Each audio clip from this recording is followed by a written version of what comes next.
All right, it says we're live. Different perspective, which is something I wanted to do anyway, so. Looks like we're running smoother now. Yeah, it looks that way for right now. Let me go. I think it was actually a problem with the computer. So.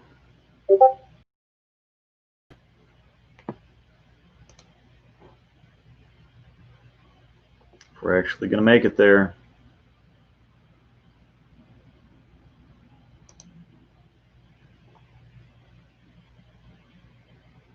All right, I'll give everybody a minute to trickle back in here. Hopefully this is better. All right, I'll give everybody a minute to trickle back. Hopefully this is better. All right, I'll give everybody a minute to trickle back. Hopefully this is better. Okay, turn the sound off on the extension. Probably should have recycled that, but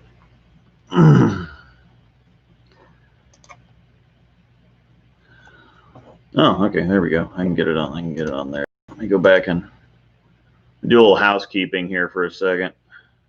Oh, yeah. I have to go to manage videos. Yeah, we'll wait for, give it a second for everybody to hop back on here, and I'll delete that other ill-fated. I think there was an issue with the computer. It had some, as soon as I shut everything down, it ran some kind of an error, and There it is. delete. Forever. Yeah, it makes it sound so rough. I understand that deleting is permanent and can't be undone. Like you don't already have the video and whatever. I had the video, I uploaded the video, but deleting it off YouTube. Yeah, I think there's a YouTube problem. But yeah, gonna need to start the coffee. That's what I said on the other one, is that the computer didn't have its coffee today, so I should have brewed it a cup. Anyhow, this is my this is one of my buddies, Jonathan Hawes. He's a local guy here. I'll apologize that I should have gotten him a pillow or something. That Yeah, I'm short. I'm sorry. He's never heard it before, just like I've never heard pale ginger jokes. Just never get old. Yeah. Jonathan is from originally from Kansas City. Is that where you're? Yep. Casey-Mo, yes, sir. Yeah, he kind of grew up with Brad Miller. So, boy, if we could get Brad on one of these, that'd be a whole lot of fun. Maybe I'll sweet talk him and coming out and hanging out. If we can figure out the tech side of that. Probably not. Let's figure out how to stream a Zoom call or something like that. But anyway, so the idea behind this is just to do something a little bit different. I think I said on the other one when we got started that this is going to be more of a topic-driven podcast and less of a Q&A or something like that. I'm going to take some questions if they pertain to the topic. So there's two rules: little to no ball talk. I'll have some housekeeping stuff to talk about, like the proton physics comes out today. I have a couple videos on that if you want to go check those out. But we're going to do whatever the topic's going to be. I'm going to try to keep it to 30, 60 minutes, whatever. And going to focus more on the topic. This is the one I've got now is the one that gets the most questions. So yeah, the rules are no ball talk, little to no ball talk, and stay on topic. So we will have, there's other videos, there's other streams for all that stuff. So yes, this is on topic. Hopefully you drink Black Rifle coffee. It's great. I have Freedom Fighter in my mug right now, and he's got just black. So yeah, delicious. So whether you're having your morning coffee or just starting up work, and there's a lot of people working remotely right now, and you just want something to play. There's a lot of people that I can't imagine on some of my other streams people tuning in and watching for like 2 solid hours, or poor James that manages the chat and everything. I can't say I have done it before. Yeah. I'm like, man, I can't imagine just sitting there and listening to somebody ramble for 2 solid hours. But I mean, it works. And there's a lot of people that actually drive for work on the road too, and especially now with Amazon getting bigger, and so there's all kinds of people that are getting into traveling, transportation, whatever else, and they said they just put it on and listen to it. So if you can catch it with us now, great. If you're still asleep and catching this later, or if you're actually working, this is my normal day off. I work 4/10s, so. And I wanted to get into more bowling talk and less ball talk. Now the topic for today is kind of, like I said, I get a bunch of questions about it, and so I thought I'd tackle it and kind of get it out of the way. So it is kind of some ball talk, but not really a whole lot of ball talk. I'm on with Storm and Turbo. He's on with Bowlify and Genesis. So I have to fix this table thing. This was not planned. I think the computer had some issues and the stream had some issues, and so we're actually streaming off the webcam now instead of the whole ridiculous setup that took me 45 minutes today and like an hour yesterday to put together. So I think that we'll just get right into it here. I don't want to ramble as much as I normally do, but so one of the biggest questions I get outside ball comparisons is, I want to be a staffer. What does it take to be a staffer? There's a lot of misconceptions about it, and this is a topic I've talked about before, but I have a lot of new subscribers since I talked about it last, and it remains a popular topic. So if you've heard about it before, cool. If not, we'll ramble about it some more. But as far as the whole topic of being a staffer, most people see it as kind of a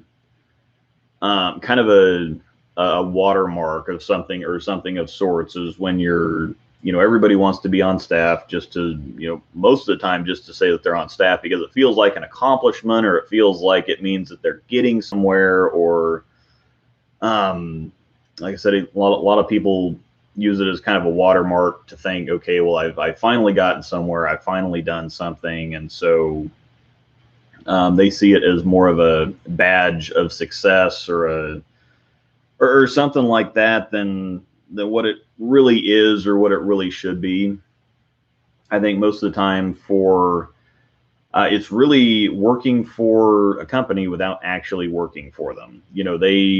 It's kind of like more of a sport endorsement than anything else. It's like, okay, well, you're successful enough that we want you representing our brand. In exchange for that, you'll get comps on product, or you'll get discounts, or something else. And so it's less I mean, if you're on like the national staff or something like Tiger Woods or whatever else, he gets all his clubs, his apparel, whatever else, and he Good gets name drop there.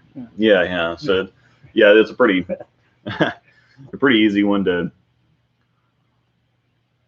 Or somebody like Belmo that they know is going to represent them in the best way possible.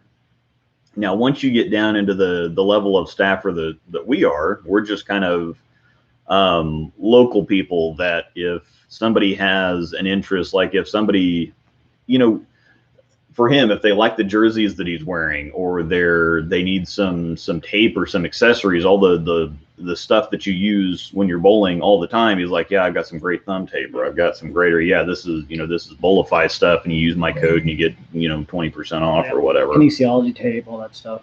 Yeah.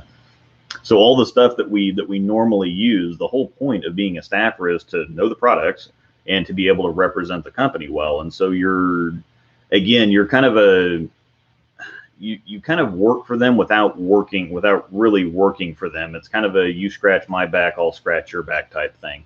It's less of and when I got on staff in the first place, I hadn't done anything. I just bowled leagues here locally, and that's a whole nother story for a different time. But I'd reached out to my regional rep and said, hey, I just took over the pro shop here, and when you're in a pro shop, it's a big deal to have a staff contract, because people say that, and there's like, okay, well, if you're on staff with this company, you must be good and you must know what you're talking about and whatever. And I was good enough, and I knew enough about what I was talking about. And so he gave me a shot, and I started the YouTube thing. And that, again, that's a story for another chat. But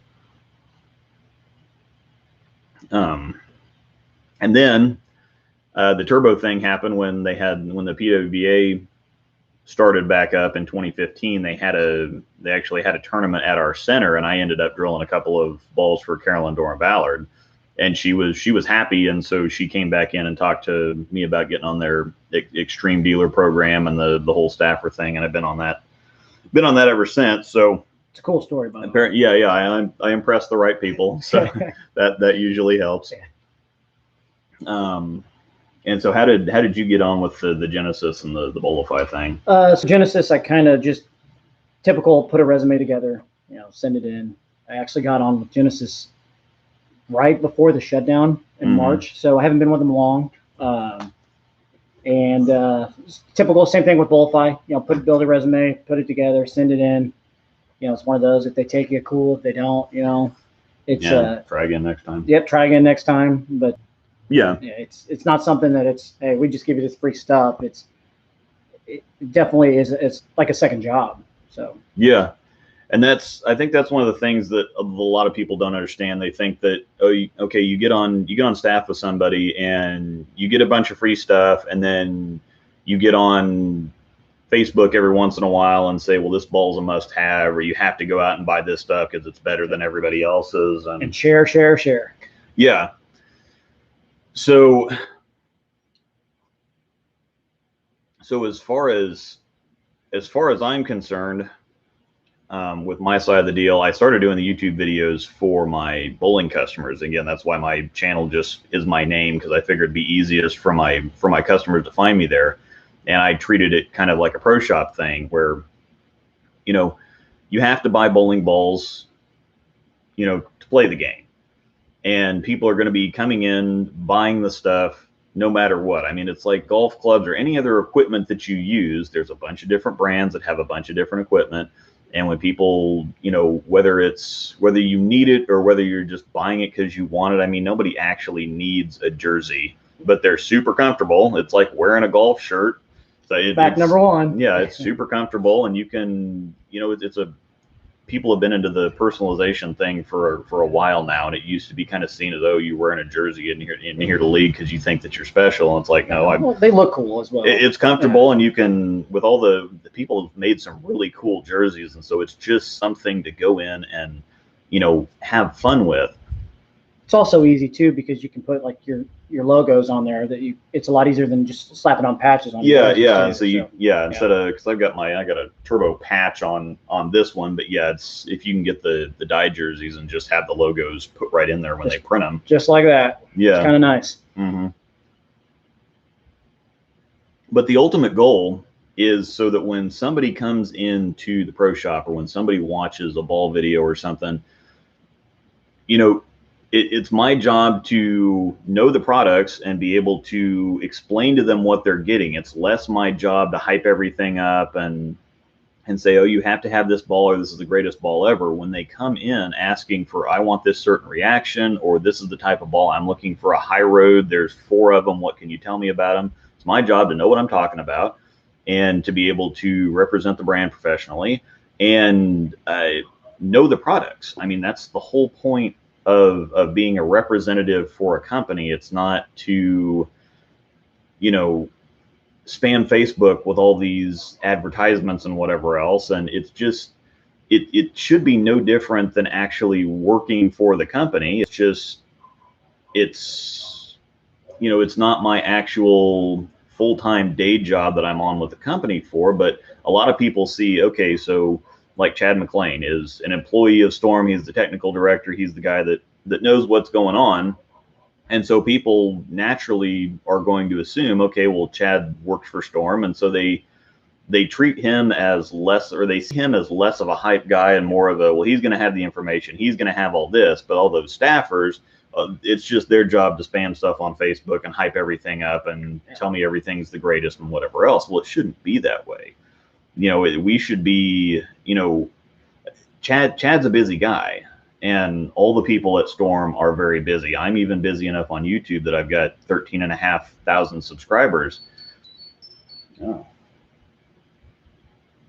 Gotta keep my phone on here. I'm expecting a call. We got a big computer desk that's coming in here later. So if I have to stop for a call.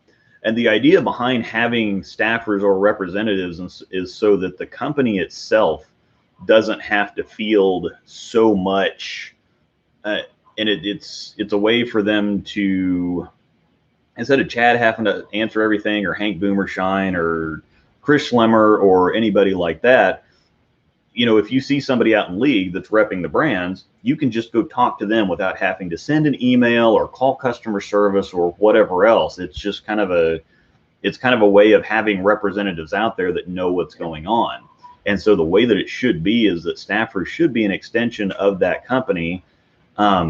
Just, okay, here's some stuff, or here's some discounts on stuff that you already use anyway. I mean, most of the people that are on staff are people that bowl a lot of tournaments, that bowl a lot of league, and so they use a lot of this product pretty frequently. And the company said, okay, well, you know, if you already use our product, right, you already know what's going on with it. You know, if you want to be a representative for us, we'll give you some discounts. And it's kind of a smaller scale situation. So on the good side of things is we get discounts for stuff. Of course, Storm provides the equipment for the reviews. And on the flip side, it is like you said earlier, it's kind of like another job. It takes a lot of time, and it takes a lot of effort. Yeah. It takes a lot of time, takes a lot of effort. Could you imagine Boomershine and them's email if they didn't have staffers? Just all the floods of questions coming in, it would be ridiculous. Yeah, and see, that's the thing is I've told a lot of them before that I don't hardly talk to even my rep, and I'm kind of a no news is good news type person anyway. I don't need to send in a bunch of stuff to say, well, I talked to so and so, to be able to name drop. Well, I was talking to Chad the other day, and no, they have enough on their plate without me needlessly hounding them or trying to talk to them extra to feel like I'm special or something. If I don't need anything, I don't send an email. So they don't hear from me very often because they're already, so I'm busy enough, and I'm just one of the guys out here in YouTube land doing what I do, and they're so busy doing all the stuff that they normally do. Here's a question for you from Curtis. Here's a real question. Is your contract different from other staffers because of the YouTube thing? All staffer, there's several different levels of staffers, and some of them do have different, some of them do have different things written into their contract. I don't necessarily have a different contract. I just have some different terms. Because of the YouTube thing, they do comp me a couple balls for the review. I can't really get into the details, of course, even something like EJ Tackett just signed that big 10-year extension with Motive, and they're not going to get into the details of how much it was, or we probably all have an idea. Yeah, we all have an idea because of the stuff that's been, when Chris Barnes signed his big deal with Columbia 20 years ago or whatever, and that was a big deal. And Malott, yeah. So there have been some people that have disclosed a few things, but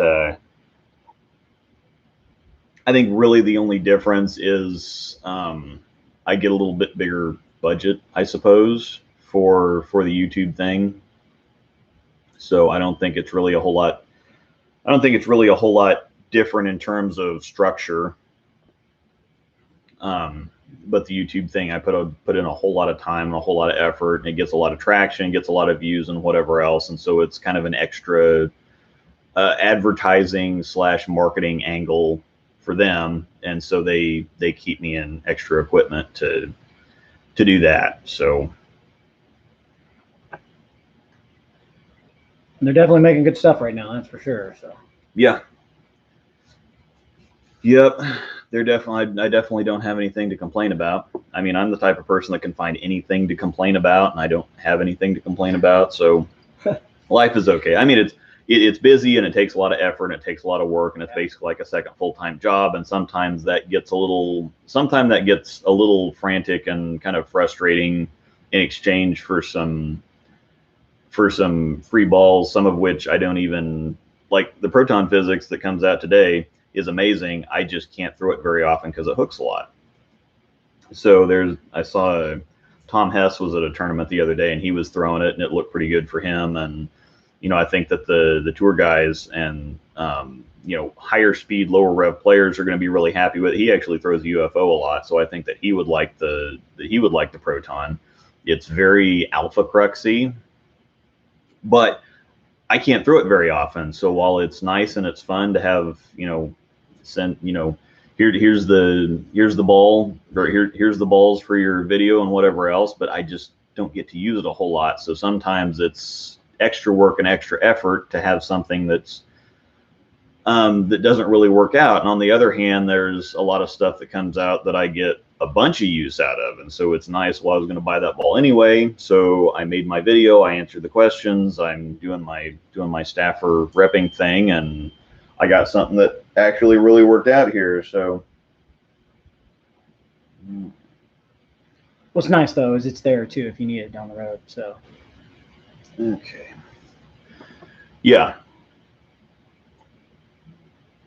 And on the other good side of it, it's nice to be able to, it really helps me out to be able to read ball reaction better, understand the products better, especially if I've used several of the same ones. I think I'm on idle number 3 or 4 now. I've had a couple promotions. I've had several IQ tours, several high roads. And so it really helps me do my job as a rep to better understand the products and how they relate to each other. And it does give me a little bit more flexibility. Like if I want to try a layout out on something, then I can just drill something that I already know what the ball does, and so I can see side to side the different layouts, versus do I want to risk a $200 purchase on something that may or may not work out, and I've got to trust my pro shop guy, or I've got to trust the rep that I talked, or the staffer guy that I talked to on Facebook or whatever, that may not know me, my game, how I normally like to bowl, the conditions, lane surfaces, area of the country, or whatever else. And so sometimes it's kind of a crapshoot answering questions when you don't have all the details. And I don't want to say, okay, well that sounds like that'd work, and then somebody get back to me, oh yeah, that really sucked. And it's like, well, I mean, sometimes there's so many variables that that not everything's going to match up for everybody, even if it really should. Just like the proton thing I was talking about, there's a lot of people that are going to like it and match up to it, and there's people that aren't. But bowling balls are kind of like golf clubs. I think a lot of people will have something come out and not, it doesn't work out for them, but they're trying to throw a super strong ball on drier conditions because they think a ball's just a ball, and well, they pick their favorite color and what they normally, well, I normally like asymmetric stuff, or I normally like symmetric stuff, and so they just go buy the ball, not knowing that, if you tee off on 150-yard par 3 with a driver and overshoot it by, not that I would have this problem, but 100 yards, I certainly and then wouldn't. say, well, this club sucks because it won't hit it on the green. It's like, well, you're using the wrong club, so obviously it's going to suck. And people don't seem to match that up with bowling balls or see it the same way. But it's like, well, very similar, yeah. But it's like, well, this ball just isn't working. Well, it might not be the right ball for the condition, so that's why they make several different bowling balls. So yes, that's another good point. I'd almost argue that having that many options is too much to sort through. And that's the other thing, is I probably drilled 30 or 35 balls lefty since March, and there's going to be a lot of people out there say, "Oh my God, you're so lucky to be able to drill all this stuff." And it's like, well, it's not really luck. It's a lot of hard work. It's been a lot of hard work for years and years. And if only you could see all the equipment that I had set up here. I've got 2 laptops and a camera and a microphone and whatever else, and this stuff's not cheap, and I could be just hanging out. This is my day off. I could be playing video games right now or something. So it is a whole lot of hard work. And when you think, if somebody offered you a full-time job and said, hey, I'll comp you some product, but you have to buy all your own equipment and all your own time, and it's a full-time job, but we're just going to give you some product, you'd you kind of look at them funny and go, okay, well, where's the catch, or what's going on here? And Storm takes really good care of me, so I don't really. Again, it's one of those things. They never asked me to do any of this stuff. It just happened to. It's like, okay, well, you work in a pro shop, you know the product, rep our brand well, and then the YouTube thing happened, and I treated that like I treated the pro shop, where people have questions, I answer them. A lot of people will just, they want all the views and they want all the likes and they want all the clicks, but then they don't want to put in the work of following through and answering questions and actually helping people out. And I've tried to keep it a pro shop thing, and so it's just kind of naturally trickled down. Yeah, it's naturally kind of gotten there, and so it's more a product of something just actually working out versus anything on their. I'm really happy with my situation, so I put the work in. I put the work into it because I want to, or because I like it. That, again, this is nothing that they ever asked me to do. So. And so, yeah, the other, getting back to the question, Bruce is in there. Hey, I recognize these guys. And so, getting back to the question, where was it at? Yeah, we gotten that many questions. Okay. Trying to keep up with them here. Yeah. Small print. Okay. As staffers, are you guys allowed to compare? Oh, that wasn't the question. Let me get back to the question. It was, with having so many balls to choose from. Yeah, when I go to just to leave for league and taking 6 balls to league, nobody needs to take 6 balls to league, but you have the option, so you might as well take it in case a pair is squirrely or something. Yeah. Last night I ended up using my idol, which I haven't had in a while, and the original idol. Yeah. Really? Yeah. Which normally it hooks too much and whatever else, but we were on that pair that Trevor shot 620 on last week. Oh, and just couldn't figure. And so normally my IQ Tornado Pearl's been great, and it was kind of over under, and so I had to go to something different. And so every once in a while you want to have the extra options there just in case something's squirrely or the transition does something weird, or we had 3 lefties on the pair last night, and so that's odd. Yeah, and so that's a little different. And so depending on who you're bowling with and whatever else, you shouldn't need 6 balls to take the league, but if that's your thing, then take 6 balls. And if they sit there, cool. If you happen to use one, then good for you. But do you count plastic? Does that count? No, okay. But I don't take plastic. I take 5. Yeah. So I'm back into taking six real options. Because are you throwing the promotion at 7 pins now? I actually got my IQ Tour Solid back out, and so I'm throwing my Tour Solid at. So it's same type of ball basically. Yeah. But yes, it is very challenging when I've got 15 or 16 options down there that I really want to take somewhere, and then I'm like, well, I can only take 6, and even that's kind of a stretch, or that's kind of a reach, and so you can have too many options. I remember one time there was a there was a staffer for some company a long time ago that came into Westridge to bowl the state tournament, and he brought like 10 balls. And inside of the first game and a half, he'd gone through practice in the first game and a half. He'd gone through every single one of them, and was on the phone with his rep with, well, none of this stuff that I brought works. And it's like, well, house shot? Yeah, on the Westridge house shot. Okay. So that was pretty great. But at the same time, you can overthink things. You can just put things in the bag because it makes sense on paper. It's like, well, if I need a heavy oil ball, then I'll take this. And if I run into this, I'll need this. Yeah. But does it match up for you? Is it good for you? Is that the type of ball that you normally throw? And so I think that you can get a little too far inside your own head, right, and go above and beyond what you're really expected to do as a staffer, number one. Which I don't think that the companies really want people just posting some nonsense thing on Facebook saying, oh, this is the best ball ever and this is a must-have in your bag and you have to get out there and do it. They do it because they feel like they need to, or because they feel like it looks good, or because it gets a lot of likes, or because it's hype, or it's buzzworthy, or something like that.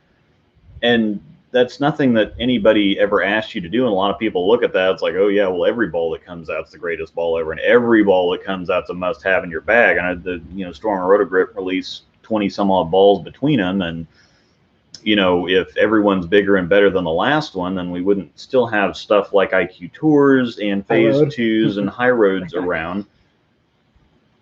Basically, they kind of refresh stuff every once in a while. They do come out with some new technology every once in a while.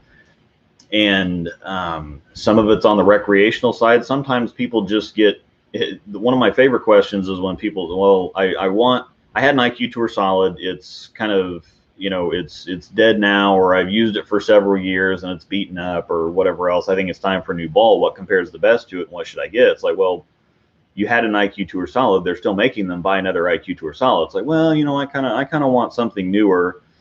It's like, well, the best replacement for something is exactly what you already had, but people get kind of bored with the same old thing. Tournament bowlers like the old reliable stuff, which is why you don't see staffers, national staffers using brand new stuff a whole lot of the time. Most of the time it takes, like the Phase 2, it gets used by everybody, but it took kind of about a year and a half for it to really filter onto the tour, because, they don't have the time to test out new equipment while they're trying to make a living. That's just not. And they know what works, you stick with it. Yeah, and especially when you're bowling for that much money, they tend to really stick with stuff. And Simonson, actually, with his idols, he gets into stuff that, he's like, well, I've got this idol that's got 150 games on it, and then I've got this one that's got 100 games on it, and then this one has a different layout, and so he knows that ball reaction suits him well. And so, at different ages of the ball, fresh ones are going to hook more, and they're going to be, more dynamic, and the older ones are still going to roll the same. They're just going to be less aggressive. Yeah. And so, but he really likes the idol, and so that's something that it's like, either drill something new or keep using Old Faithful that I know is going to work, and I know exactly what's going on with it. They could go 3 to 4 weeks when a ball's released in the middle of a season, and they won't drill one.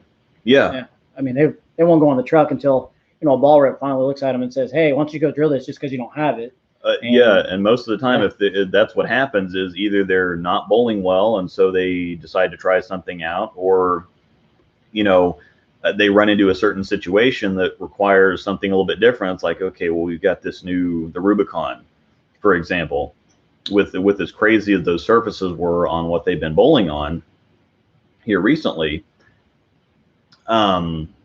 They needed cleaner covers, which is why Brad threw a high road pearl a whole lot, and you saw a lot of weaker covers being thrown on that surface.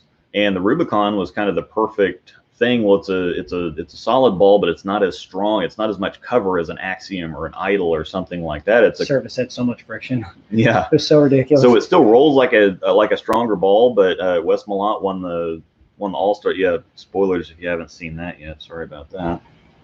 It's been a week almost. Yeah, it's been a week, and throwing a Rubicon all night, wasn't it? Yeah, he was throwing a Rubicon all night.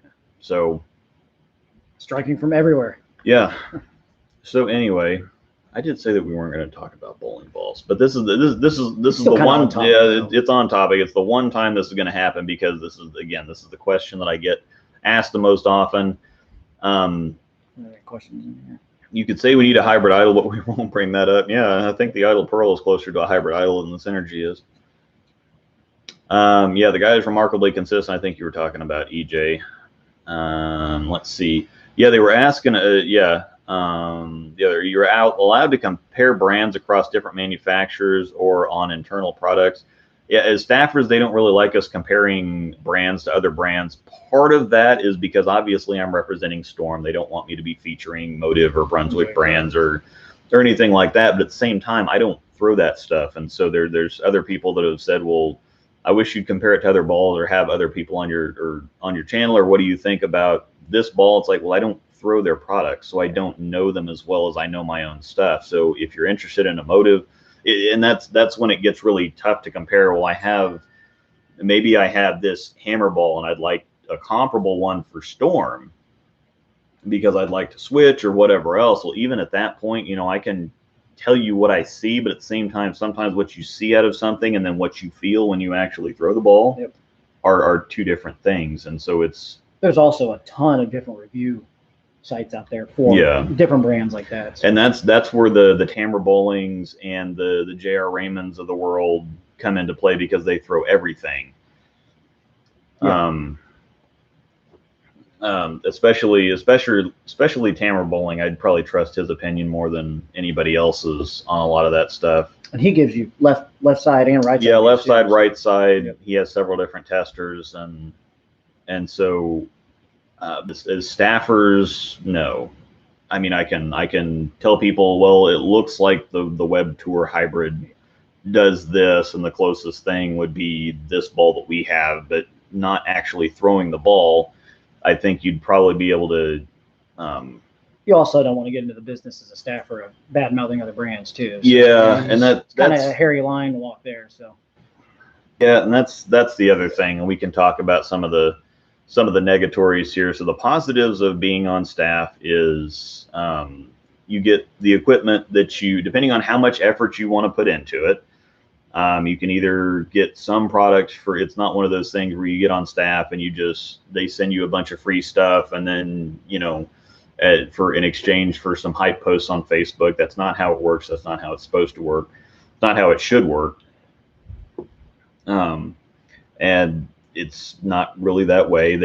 It's kind of a mutual, okay, if you promote our products, we'll give you some discounts and maybe send you some free product to get you started, or depends on, how much you do for them. And on a lot of them, once you bowl in, minimum of like 2 to 3 leagues a week, 4 to 5 tournaments a month, they want you competing, and it's. Yeah. And obviously if you're representing them and they're giving you discounts on their equipment or some free equipment every once in a while, you better be out there humping it. Oh yeah. And so it's more an exchange. It's not there's a lot of people that said, I could be on TV with the pros too if I had a ball company sending me free stuff, and that's absolutely not how it works. I mean, if you follow somebody like Verity Crawley on Instagram or Facebook or anything, she practices every day. Or Danielle McEwen's another really good example. All the time. Practices every day, works out, whatever else. It is a full-time job for them, and so it's not. I forgot what I was talking about. The pros and cons of the staffer life. Yeah, but so they put in a lot of effort doing this stuff, and so it's not like they just get. They earned their way into where they're at. It's not like. It is a grind. Yeah. I mean, like we were talking, you've got to compete. And so it's not just they're successful because of their contracts. You can see all kinds of people, like Tom Smallwood worked his way into everybody worked their way into a contract. Yeah. You don't just, everybody, you have to have success and prove your value first. I mean, that's how sports contracts work too. I mean, you've got to put in the work. You've got to get yourself into a certain position. And then when you're, because companies aren't just going to randomly pick somebody and say, hey, well, here's a contract, and then we'll see what happens. No, you have to, in order to get a contract or an endorsement or anything else, you have to prove your value. You have to prove your value or prove your worth first. So all that stuff comes first. And then if you prove that you're, worthy of being a representative or whatever else, then that's how that happens. And once you get up to that level,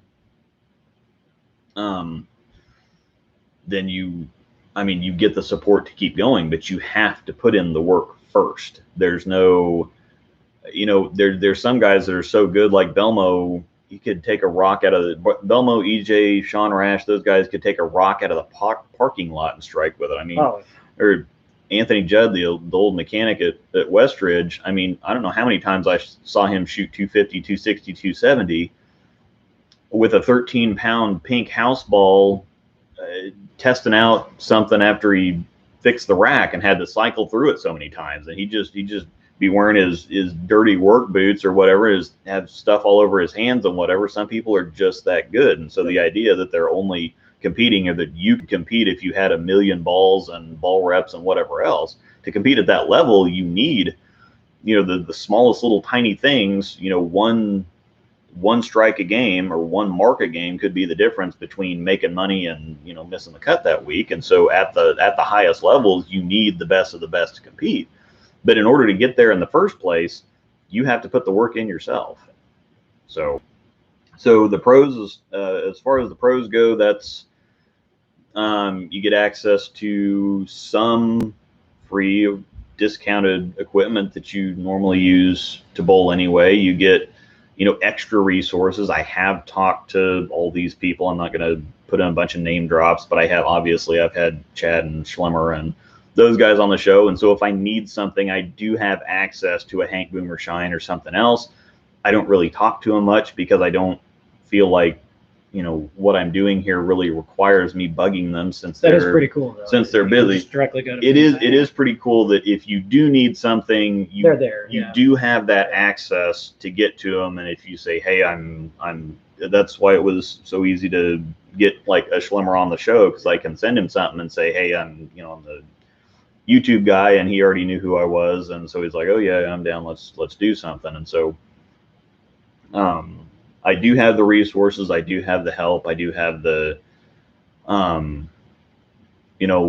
the support basically to kind of do what I do in exchange for. What would you say the cons are? Yeah, so we're going to get into some of the cons. So a brand or a company, and this is kind of a con, but not really a con. I think it's actually worked out in my favor because I tend to talk first and think later, even though I'm always thinking all the time. But so when you're a representative of a company, you have to watch what you say more. You have to watch what you do more. You just can't get on Facebook and blow up about something. You can't, very strong or divisive or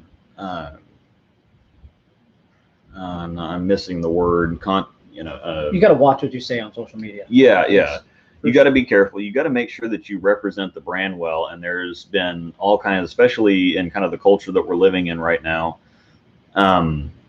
Everybody wants a freedom of speech and expression and whatever else. But if you have a controversial, I think that's the word I was looking for. If you have a controversial opinion about something, the brand that you're on with, and it doesn't matter whether it's right, wrong, or indifferent, the brand that you're on with or that you represent may not share your opinions. They may not share your viewpoints. They may not support them. And so if you just kind of run your mouth all over the place, they may not be interested in that. You can say, well, they shouldn't be restricting my freedom of speech or whatever else, but I can't think of how many times I've gotten on Facebook to post something and then thought, well, they probably wouldn't be happy if I had posted this, and so I can't post it. And then I see somebody else get some flack or some, get some drama or whatever else for posting something really similar. And it's like, what? I'm kind of glad I didn't post that after all. Yeah, it's very similar to a day job. You can post something on social media, and the company that you work for you can be visiting HR over it. I mean, so gotta be careful what you say. So some people, you can see that as a pro or a con depending on how. Sorry for the bright light there. No, it's just kind of glaring off. That's the reason for the hat. Sorry. Yeah, that's actually why we don't need any lights on. I thought that, well, if I just open some windows and keep the room dark, that my face will brighten everything up enough. The ginger and the bald guy. Yeah. I used to be a bald guy. People just thought I was sick. So yeah, I'm bald is beautiful. Yeah. But anyway, so that is either a pro or a con depending on how you look at it. I also have a whole lot of responsibilities, and I wouldn't necessarily call that a con. I mean, it's one of those things where people say, oh, you get free stuff or whatever. It's like, well, you get free money at your job too. All you have to do is show up and work for it. Facts. So, I mean, it's no different than anything else. Let me see. What was the other thing that?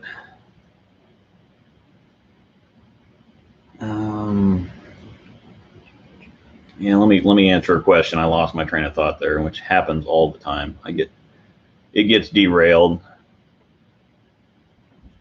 I'd almost argue that having that many options is too much to sort through. Definitely. Oh, yeah, Bruce sure. Tillman recognizes those guys. Yeah, the thing with Big B staff is you have to keep up with 7 lines of product. Like, I can't even imagine that. Yeah, it's pretty crazy. I can't even imagine that.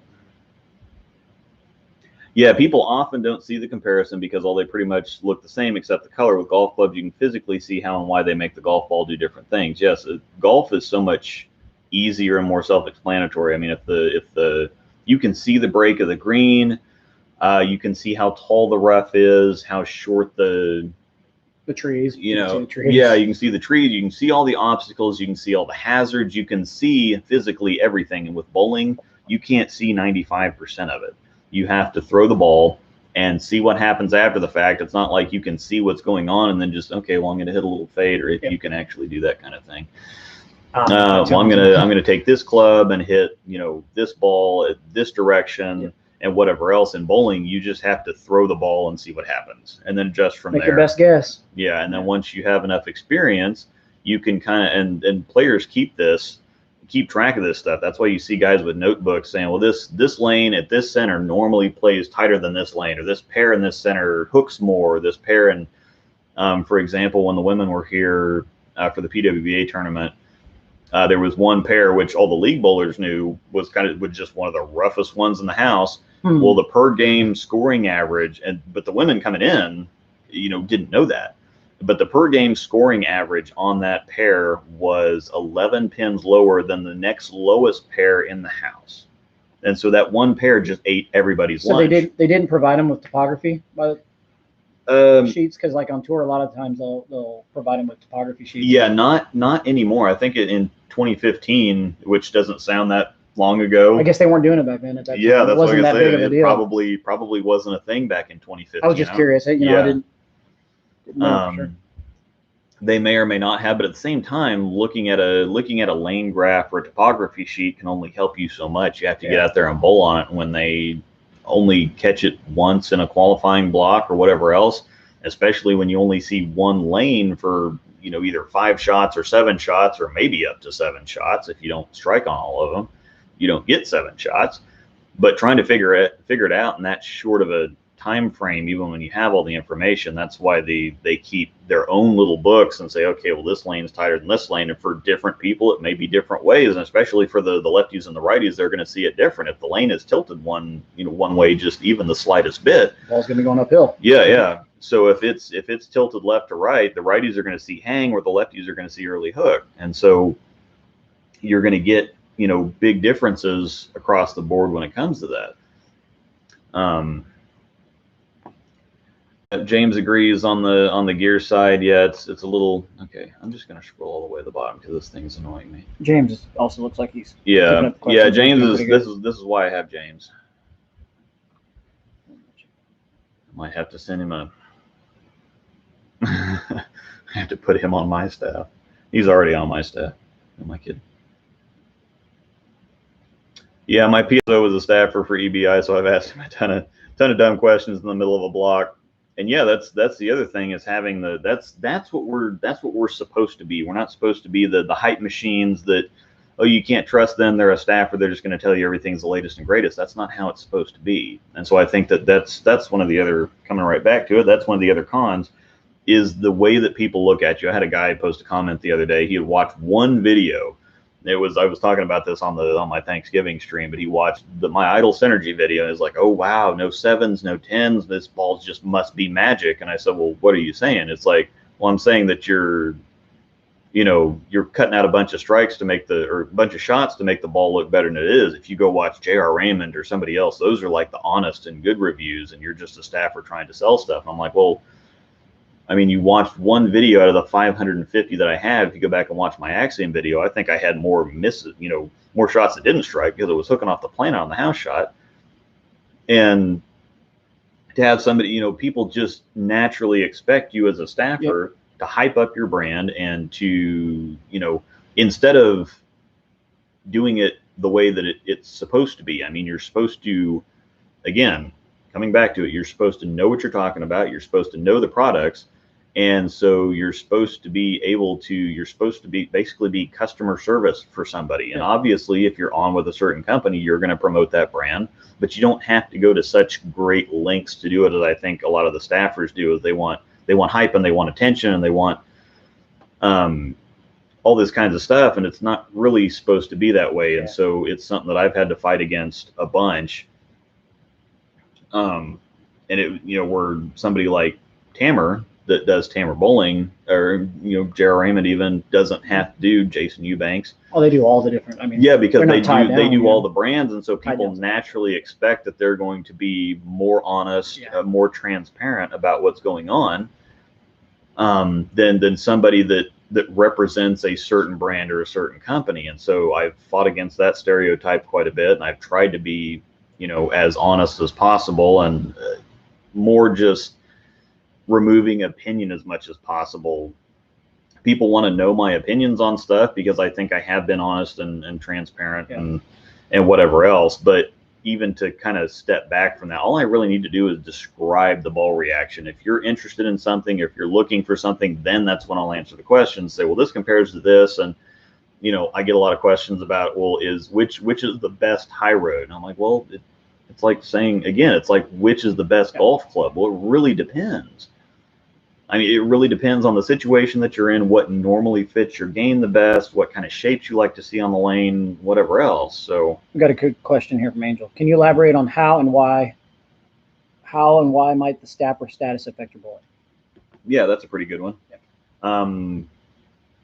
I think that it's probably a whole lot easier for you because you can throw whatever brand you want, and you know that with the with the jerseys and stuff, they're comfortable, they look good.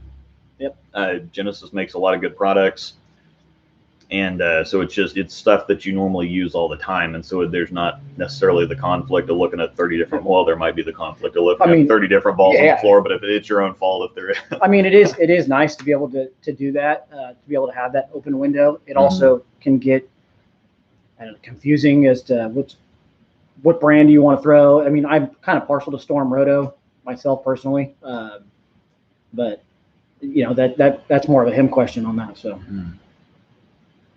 Oh, I must have missed something here with. James says, my eyes, I can't see anything now. Sorry, buddy. Yeah.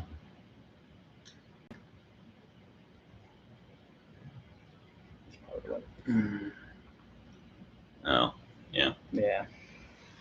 Anyhow, but back to that, I think it can definitely affect you negatively in a bunch of different ways. Because sometimes you can be too focused on, and this is something that I've wanted to ask, like Brad and Brad Miller, Kyle Sherman with doing the YouTube thing. Once you get into something like that, like I can imagine that their minds always, instead of just being on bowling and what it takes, their minds always have to be on, well, this would make a good video, or I have to get the video camera, I have to be carrying this around, or I have to do this, or thinking about making videos instead of thinking about just being on just bowling and doing what they do. But from a staffer standpoint, when something new comes out, they kind of do want, they do want you to be featuring it, they do want you to be throwing it. From the video side of things, they would probably rather I didn't talk so much about the promotion anymore because it's discontinued. And some of the recent rated videos I've done is more to help you replace the discontinued stuff. But at the same time, they want you to be talking about the product that's available for people, and bowling with using the product that's it's available for people to go buy in a pro shop right now. If somebody sees me throwing a promotion and doing well with it and they want one, it's like, well, maybe bowling.com has some left, or they might be kind of hard to find or whatever else. They don't necessarily want that. It's not because oh, well, we don't want you throwing the old stuff, we want people buying new stuff. It's not so much that, it's when people want to go buy something and it's not available, that can be frustrating. And it's like, well, if why are you throwing older stuff if the newer stuff's supposed to be the best and the baddest and whatever else? Why are you throwing all the old stuff that they've already discontinued? That doesn't make a whole lot of sense. And so from that standpoint, sometimes, and I think that this has happened on TV sometimes too for the pros, and when something new comes out and the company wants them to feature it or show it off or whatever, and it may not be the best reaction for them at that particular point, that particular game, it can be a double negative too, because if you're just trying to throw the new stuff just because it's new and forcing it to work, even if it's not the right ball for that condition or even for your game in the first place, you're not going to make it look good. And so what's worse, throwing a company product and doing well with it, or throwing a newer company product and not doing so hot with it. So I think that it really can affect what you carry around with you and what you throw and whatever else. So. Angel said I didn't actually ask that question, just copied from one phone. Okay. Gotcha. Yeah. So so that would, I think, fit in the con category. And also not having access to some other stuff from some other companies. I'm pretty happy with our catalog right now anyway. Would I like to throw something like a Venom Shock or a Black Widow 2.0? Sure. But I've got plenty of, I can't even throw all the stuff that I have right now. And that's, I have to leave some stuff that I really want to take or really want to put in my bag. I just have to leave it home because there's not the room for it. I mean, I left my Phase 2 and Phase 3 out of the league bag last night, and those have been mainstays for the last couple months. Really? Now. You didn't take the Phase 3 last night? No, I didn't. Yeah, that's the thing is, when people will, I put up a video about my 6-ball arsenal or something like that, and people are like, well, what's wrong with this ball? It's like, well, there's nothing wrong with that ball. I can only take 6. I mean, I could take 8, I suppose, but I don't want to walk in. Bowling's 12 if you really wanted to. Bowling's a heavy sport. Bowling's a really heavy sport. I don't have the need to walk in with 12 different bowling balls. And even if you do walk in with that many, you can't throw them all anyway.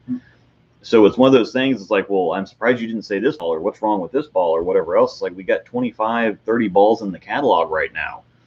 At some certain point, it's just like America's Got Talent or whatever else. I mean, we've been catching up with this last season here. Angel says I can bring the cart. Yeah, she can bring the cart. But I mean, you can, in something like that, there can only be one winner. You can only throw one ball at a time, and so there's nothing wrong with anything else. It's just so that also kind of goes back to the topic or the questions that you can have too much and get yourself confused. And yeah, exactly. And I think that's what people try to do too much. Is just because it's new doesn't mean it's going to fit or work for you. Like I haven't thrown the RSTX1 very much either. Now it feels to me like a stronger Tornado Pearl, and I throw the Tornado Pearl a lot. James says just bring 2 carts with one of every single ball in the cart or in the catalog. Just and the catalog. Wheel everything in. And Sorry, I kind of interrupted you. No. Get a bunch of. Just because you can't doesn't mean you should. Yeah. Just because you can doesn't mean you should. Yeah, and so it's at some certain point logistics has to come into the thing too. You catch yourself at like say a tournament we're going to tomorrow. Mm-hmm. Since we're not bowling on a house shot, do you take more than what you think you should? Yeah. Because I'm that way. Yeah, I will take 8. You're gonna take 8. I'm gonna take 8. I'm gonna have several of especially since we just bowled there the other day and it acted a little bit different than I was used to. So I'm gonna take some extra stuff that I didn't think I was gonna need, and so I will take some of the new stuff, but I'll also take some of the old mainstays too. Yeah. Because we're 40 feet tomorrow, I think. Yeah, 40. Yeah. It's on Mercury. Okay, Mercury. That's right. And so there's going to be a little bit outside. I'll be taking the fast pitch. It's new, but it worked really well. Wichita. Yeah, it worked really well in Wichita. I don't get to use it a whole lot. The RSTX1 is a stronger Tornado Pearl if I need it. Rubicon, probably something like that. Yeah. Rubicon probably look pretty good. I don't actually throw the Rubicon a whole lot. I've found myself liking bigger core solid symmetric, so stuff like the ProMotion and the Idol Pro and all that stuff. And even though it's the Idol's been out for 3 years now and the other 2 are discontinued, but the IQ Tour Solid's still out there. I'll take I just got some new grips in my Emerald, so I'll be using that, and the Phase 2 and Phase 3 will probably make it back in the bag for that. And so yeah, and I could see it being hard for staffers on house shots. I'm not even a staffer, and I have a look with every single current ball. And that's the thing is, I can take one ball and make it work. If anybody that's good enough can take one ball and make it work. But when you want to compete at a higher level, like I said, sometimes the smallest nuances, if it's the difference between leaving a flat corner and kicking it even, then that's the ball that you want to be using. That's why we take so many options. Sometimes it's ball motion, simplest ball motion. I mean, if you don't have the right motion, you're not going to kick corners. Yeah. And so that's again another. Tobias says straight up 5 on the left. Yeah. If only over that. Yeah, they told me I could throw it straight up 5 on the left. Can't you guys close your eyes and strike over there? Yeah. Apparently, not last night. So let me go back and see if I missed anything. I've tried to keep up with it. Yeah, I agree 100% with trying to be honest. Heck, I just put out, and James's Shimwrecker here is pretty far behind that. We kind of give him crap every once in a while for being so far behind on getting ball reviews up, but at the same time, he takes a different approach to it, and I think all these are necessary. I'm going to be your first look out of the box. A lot of people don't give a ball a chance beyond that. I don't know how many balls I see for sale that are, I threw 2 games with it, don't match up with it. Well, you're not going to know what that ball's really going to give you until about 15 or 20 games when it, the new kind of wears off. And like I've said other places, like it's like breaking in a new baseball or softball glove. Yeah. You can't say, oh, well, I got a new glove and it was stiff, and so it's like you gotta get some shine on it a little bit, Yeah, you got to work it in. I remember I got a new baseball glove and my dad got some oil and put a ball inside, put it like a softball inside the glove and put it, rub it down with oil and wrapped a bunch of rubber bands around it or whatever, and kind of trying to soften it up and break it in. And people try it, but people spend $200 on a bowling ball and give it 2 games and, oh, this ball sucks. But at the same time, I'm going to let you know exactly what you can expect out of the box. Somebody like James is going to put a bunch of time on it and use it so he really understands where the ball started, where the ball's going. And so you can watch his videos to see, okay, well, I'll show you what you're going to start with, and we'll see how much I use it. And that's why I come back for the report cards later, most of the time, if I remember. But he's going to give you a much deeper look at what the ball is going to be, because when you're not a staffer, you buy a ball and you're going to be using that for a couple of years. And there's even if you're competitive, you're not going to go through near as many balls as a staffer does. And part of the reason I go through balls in the first place is because I'm testing them out and showing them off and advertising them. I wouldn't go through near as many bowling balls. I wouldn't drill near as many. I wouldn't, willingly go through that many if I wasn't doing this YouTube thing. I'd kind of more pick and choose what I think is going to work for me or what's going to work out. He'll give you a more in-depth look at what the ball ends up being a little bit further down the road. This coffee's fantastic. Yeah. Sorry.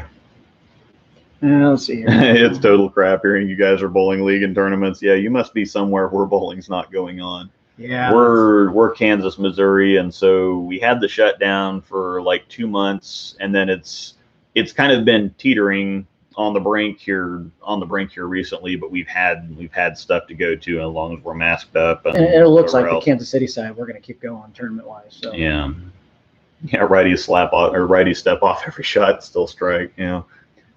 All right, so to kind of wrap up here, I think that the pros would be having the access to more resources, having more equipment, being able to experiment with stuff cheaper anyway. What's actually kind of funny is I think that staffers spend more money being on stuff. That would actually fit in the cons, I think, because staffers spend more money. You can get more stuff for the money, but I think staffers spend more money than the average consumer on bowling stuff every year. But when you're bowling so many leagues and so many tournaments and so deep into it anyway, you're going to be spending the money. But I think that once they start to get deals on the stuff, they'll try out that layout, that extra layout, or they'll buy that backup ball, or they'll play with it a little more easily. Yeah. So I think staffers actually spend more money than the average person. But like you have, let's buy 4 more of those. Yeah, exactly. What if I drill it like this? And I get it. It makes sense. I could understand that. Yeah. So the pro for that would be figuring out, okay, so I really don't. It's the layout that I don't like. Not some people get, well, I tried this new layout on this ball, and then I'll think, well, the ball you pick doesn't really fit the layout, or it doesn't fit what you were trying to do with it, and so I wouldn't look at you blame that on the layout. I blame that on the ball choice. But we can tinker with things more. We do have more resources. We are a little bit more connected. I think the cons would be the negative stereotype, the work that does go into it. I've told several people that if I would just go get a part-time job and buy the stuff that I actually wanted or actually needed, it would be so much better of a situation. I'd be so much more in the positive. But seeing as how bowling is something that we're so deep into doing, I'm going to be spending some of the money anyway. I'm going to be spending a lot of the time anyway. And so it just kind of works out. And that's how they kind of work the staff rank, especially for people that work in pro shops. It's like, well, they're going to be in there working in the pro shop anyway. This gives them extra support, extra credibility for the most part from the brand side. But the other side is the negative stereotypes, and there are some bad staffers out there. Obviously, I'm not going to name any names or call anybody out, but you kind of know who they are anyway. And so fighting against the stereotypes and fighting against the kind of the negative image that they have with some people. And there's always a give and take. And on one hand, it's like, well, you're a staffer, I can't trust anything that you say. Or if you are not on staff, it's like, well, you're not on staff with anybody. How do you know anything about this? Yeah. What would you know? Yeah. And so it kind of can go all over the place. But the ultimate goal, and what it's not my job to hype everything up. It's their job to make good equipment. Right.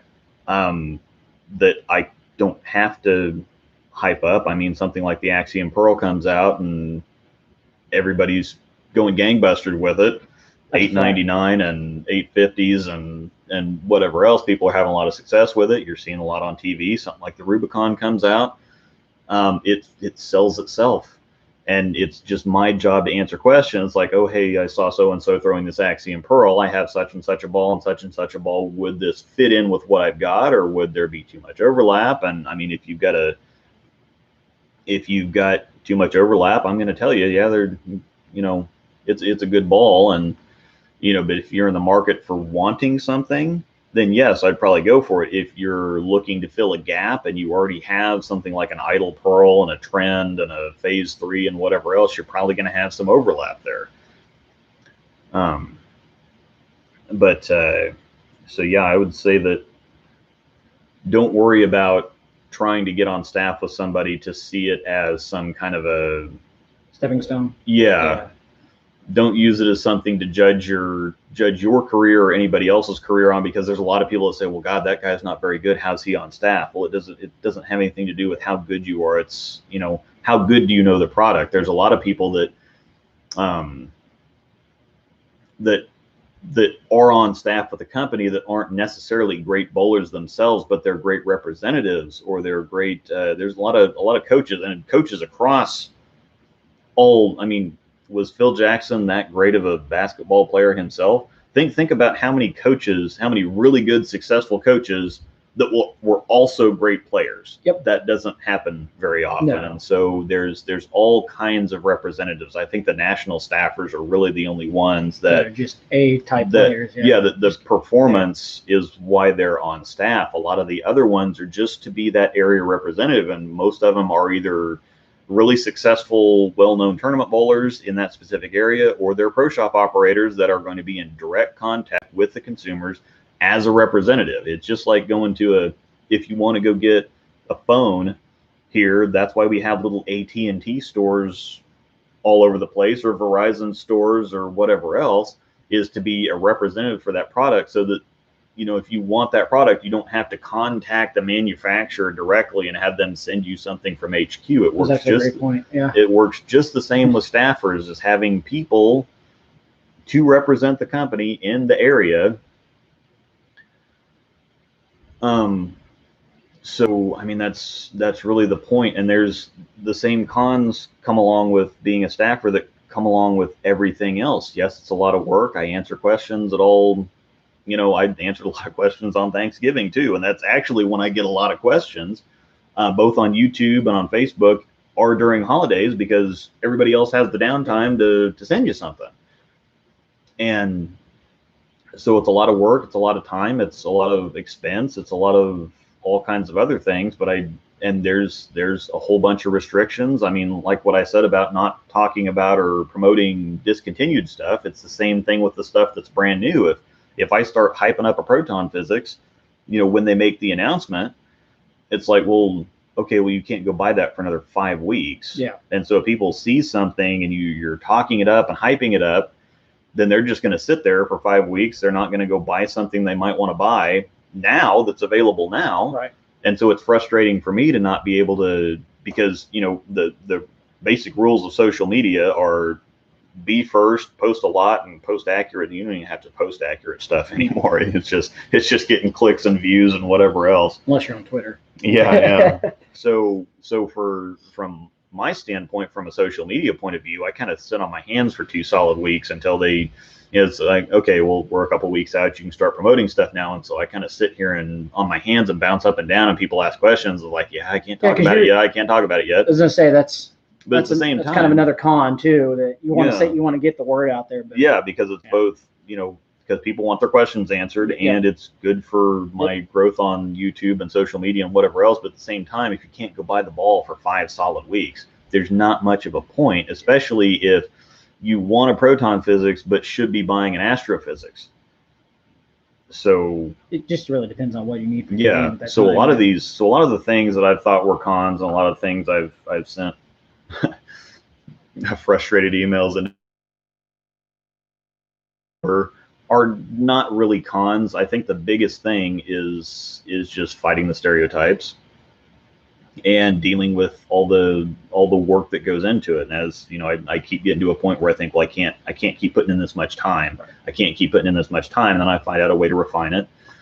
And then, like with the rated videos, I'm not going to be making individual comparison videos for every single, because I can't talk about the same ball for 8 different videos and then compare it to a bunch of different things. So I've streamlined that, and so that's helped out a lot. It hasn't helped out a lot with views, but it's helped out a lot with my time. Right. And so that just kind of is what it is. So it's not, if you are on staff, it doesn't really mean anything more than if you aren't on staff. Because I'm not, especially in this area, it's kind of hard to judge because we have a whole bunch of local hotshots in addition to half the PBA tour. And when you go to a tournament and they're not full by, like Swiss Trios wasn't full by, like, they had 41 teams instead of 46. So they were missing 15 people because the PBA league was going on.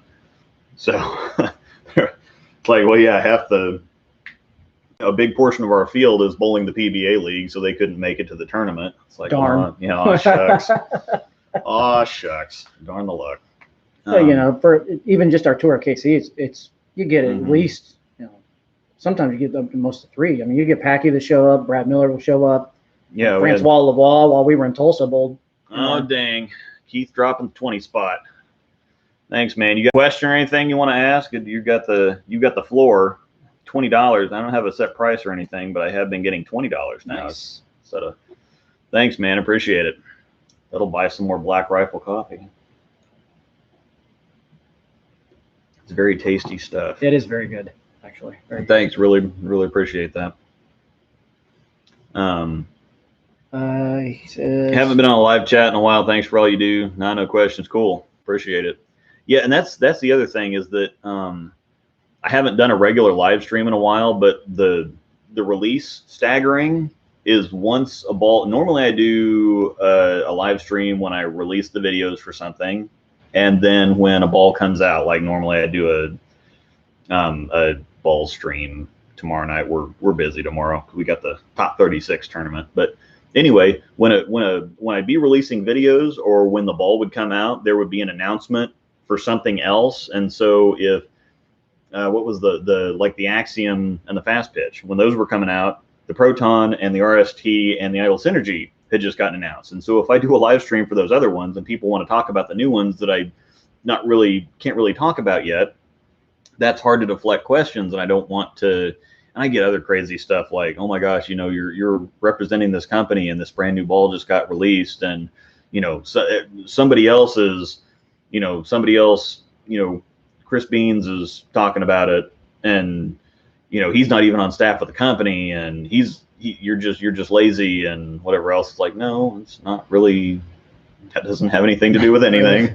I'm not going to start promoting something that's a month and a half away from release yet. Well, they had dropped a bunch All of stuff, things in kind of good bang, time. bang, bang. They're real fast. I mean, Mm-hmm. several of the companies. Yeah, and that's what I gotta say. Everybody was dumping equipment all over the Yeah. place, and so the kind of timing never really worked out. And I don't want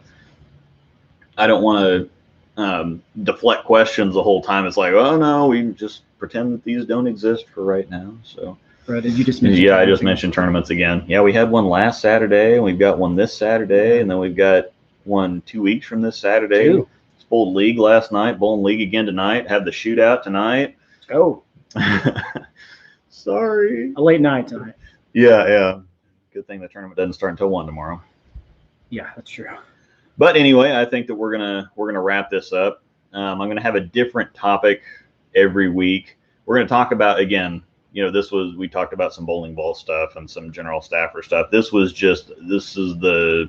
could fit on any live stream, but this is one question that I get the most about being on staff. If you send in an application and it doesn't get approved, it's okay. Don't It beat doesn't. yourself up. Yeah, because I think the point that I was going is,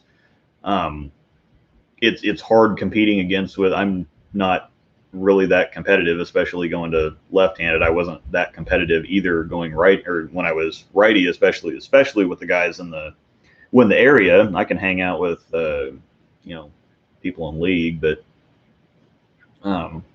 so I'm more on staff, not because I go out and win a bunch of tournaments or bowl well all the time or post a bunch of honor scores. It's the YouTube thing and being a good representative for the brand. I answer a lot of questions. I talk to a bunch of people. I put the videos up. This is why I'm on staff. And so there's a lot of bowlers that are on staff, especially just in this area. They're a lot better than I am. Brad Miller and Brandon Biondo and Austin Bolds. And, the list just goes, Casey Murphy, and the list goes on and on and on, with guys that I just can't compete with. There's a lot of good players in this area, for sure. Yeah. So I'm definitely not on staff for my bowling ability. I'm on staff for the other stuff. So, yes, and that's what. Yeah, thanks. Todd Ozaki is from Hawaii, and he woke up at 3:15 a.m. to hang out. So I hope that you had a lot of coffee. Thanks for hanging out with us. Yeah, I really enjoy you. Good morning. Yeah. My goodness. Glad you guys showed up, and since it's almost 10 o'clock, I'm sure that there's probably a morning bolt that's about to get started. So if you want to check that out on Facebook, I think they normally do stuff on Fridays. Sometimes it's hit or miss. And aloha. Yep. I can tell you real quick. Yeah. So yeah, and James just posted the thing for the Patreon and the Discord. It's $5 a month for the Patreon. I don't put a whole lot on Patreon because it. Nothing. Oh, yep. We have more of those yesterday. Sorry. Oh, okay. Nothing yet. But yeah, Patreon as a site kind of sucks. It's more a gateway to get into Discord, and the $5 a month is just a little bit of help for me and a little bit of a troll filter too, because you get into a lot of these free free groups or whatever, and it just gets toxic and ridiculous and whatever else, and nobody's going to spend even $5. They're not going to take the time to fill out credit card information to even for $5 to come troll a bunch of bowling nerds. So that's a lot of fun and stuff like this. We talk about stuff like this in the Discord all the time, and I post all kinds of extra stuff in the Discord. So if anybody's interested in that, we do have a free channel in the Discord. Just search Storm Nation, all one word, to find out the Discord information if you want to get on there and chat with us. It's a lot of fun. Yeah. But that'll probably wrap this up. My coffee's cold and I need more anyway. I don't need more. I probably want more. I'll be bouncing off the walls here in a bit. Yeah, and I've got to go. The dogs are out there playing and going nuts. But once again, this is Jonathan Hawes, local buddy. And he's going to be probably joining us next week. Yeah, I think so. And I'll try to get some, depending on what we're talking about. I would really like to try to get Verity back on here as soon as I can figure out how to live stream a Zoom chat. But the idea behind this is that we're going to be focusing more on real life bowling stuff. Once you because you have to get out of the pro shop. You have to stop talking about bowling balls at some certain point. I mean, like the golf thing. People just buy the clubs and then they go golf, and they don't really think about the clubs so much beyond, okay, well, we're 150 out. You know, I've taken an 8-iron or something like that. I would take a 7-iron probably. So some people would take a pitching wedge, and then, you know, a 75%.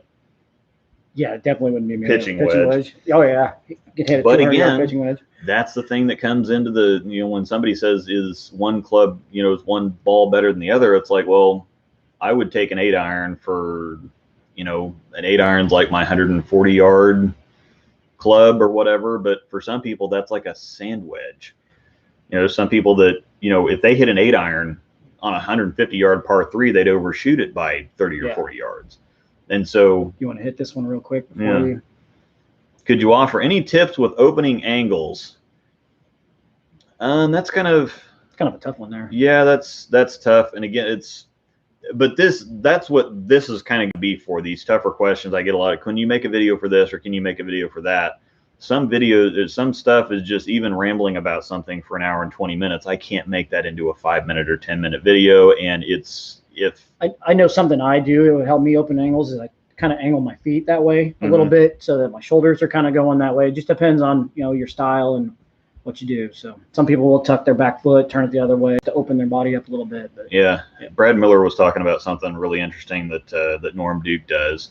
And I can't remember what he said. It was a very weird way to describe it, but basically, if Norm wants to, you know, if he's throwing it 10 boards to the right, he will push off 10 boards to the left. That's ridiculous. To kind of open up your angle. That's crazy. Because I asked Brad, I'm like, well, how much do they actually talk to you? Because I guess Brad went down to Florida and spent a week with Norm, and he just wanted to go down to Florida. He was down there on vacation. Norm said, yeah. He's like, yeah, come on down and whatever. And I said, well, how much? Because, you know, the guys don't want to.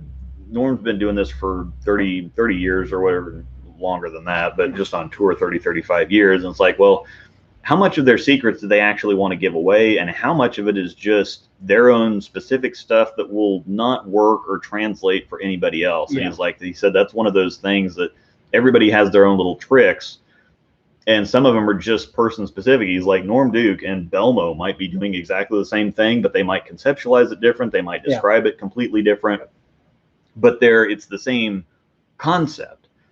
And so so some of that stuff is just like, I mean, I can explain it to you a certain way. Like when I've coached people before, I'd say, you know what, try this. It may not work. It may work perfect. It may not work. I might not be explaining it for the way that you understand it. Some people are more mathematical, and you have to explain things to them in more mathematical, kind of constant, fixed terms. And other people, I'm out on that one. So, but as far as opening up angles, you know, something that most people do is as they move left, they don't ever, like he said, opening up your shoulders, opening up your feet a little bit. You want to angle yourself at your target. Your brain's going to automatically focus on the head pin instead of what your target actually is, which is going to be out further to the right to get the ball to curve into the head pin. So opening everything up and kind of pointing your body at your target gets the ball going that way. Yeah. So that's one of those easy first time things to think about. But there's a lot of things that go into bowling beyond because like I said, people go buy their golf clubs and then they go actually golf. But what we get on here is people are a whole lot more interested in the balls and the layouts and the surfaces and the whatever else. And people talk so much ball talk, and they think that that's the majority of what it is. It's like, well, if you, again, like that one guy that I was talking about that brought 10 balls into a house shot and was on the phone with his rep halfway through game 2. It's like, it doesn't matter how many bowling balls you have if you don't know how to use them, or, you know, get yourself in the right place. That's why I said, you know, if I do something on work or preparation, getting somebody like Danielle McEwen or Verity Crawley on here would be great, because they practice all the time. They work out all the time. They put a whole bunch more effort into it beyond what most people would, or what most people would think. So yeah, switch to lefty like Luke, and you don't have to open up your angles. Yeah, it's a great point. Or need a slide stone. Yeah. That's great. But anyway, we're going to go on ahead and turn this off for now. Most of them probably won't be too this long I'm glad I didn't make that bet with James. He took the over. I was thinking 30 to 60 minutes, and he's like, yeah, I'm going to take the over on that one. So anyhow, but we're going to do more stuff. This was just get a popular question out of the way, but most of the stuff I'm going to do is preparation, mental game, specific ball reaction, not specific bowling balls, but ball reaction traits, what to look for, stuff like, again, opening up your angles or more bowling topics. And back to the, there's going to be 2 rules, no ball talk and stick to the topic. So there's going to be a little ball talk. I'll have some. It'll get trickled in there. Always. Yeah, I'll have some normal housekeeping stuff when we get started, like the proton physics released today. So if you're in the market for something strong like that, and are either missing like a Sherlock or an Alpha Crux, once you get it broken in, it's very Alpha Cruxy. I'm all ears for the middle game stream. And yeah, like I said, I've got 550 some odd videos on this channel, and 500 of them are about bowling balls. There's plenty of bowling ball stuff. There's plenty of bowling ball talk, but talking about the actual what goes into actually bowling and actually succeeding. Morning Bolt is on right now. So yeah.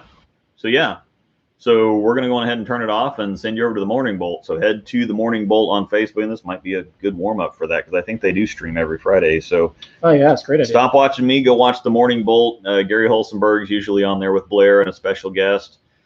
So yeah, I'm going to go ahead and turn this off. Thanks everybody for showing up. Thanks again, Keith, for the donation. Thanks, Todd, for